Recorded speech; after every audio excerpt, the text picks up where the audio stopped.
Ang lapay ay isang uri ng gland na nasa likod ng tiyan o stomach organ malapit sa abdo.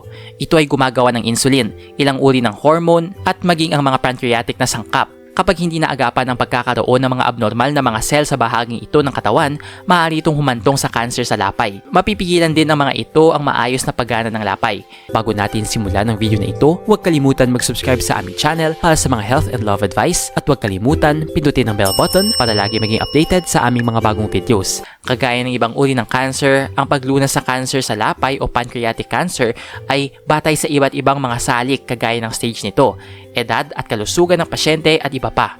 Subalit, ang mga pangunahing lunas sa cancer sa lapay ay ang operasyon, radiation therapy, maging ang chemotherapy.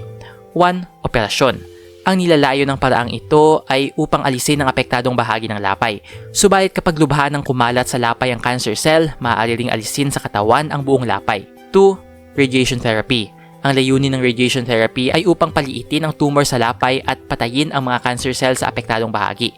Ginagamitan nito ng high energy rays upang patayin ang mga cell ng cancer. Ang parang ito ay maaaring gamitin kasabay ng chemotherapy o kaya ay pagkatapos ng operasyon. 3. Chemotherapy. Ang chemotherapy ay isa pa sa mga karaniwang paraan para lunasan ng cancer sa lapay. Pinipigilan nito ang pagdami ng mga cell ng cancer. Ginagamit din ito upang patayin ang mga cell ng cancer na kumalat na sa ibang bahagi ng katawan. Ang isa sa mga pinakakaraniwang ginagamit sa chemotherapy ay ang gemcitabine o Gemzar. Intravenous ang karaniwang paraan sa paggamit nito.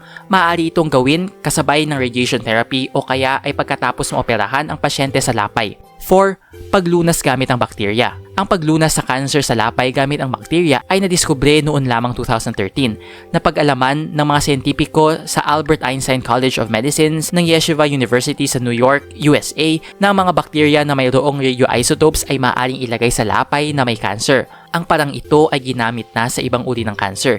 Sa pamamagitan ng pamamaraang ito, ang pagkakaroon ng mga secondary na tumor ay napipigilan. Nalulunasan din ang pagkalat ng cancer nang hindi nagdudulot ng anumang problema sa mga malulusog na cell sa paligid nito. Nag-enjoy ka ba sa video ito? Please hit the like button and subscribe sa aming channel para sa iba pang video tulad nito. Salamat sa panonood!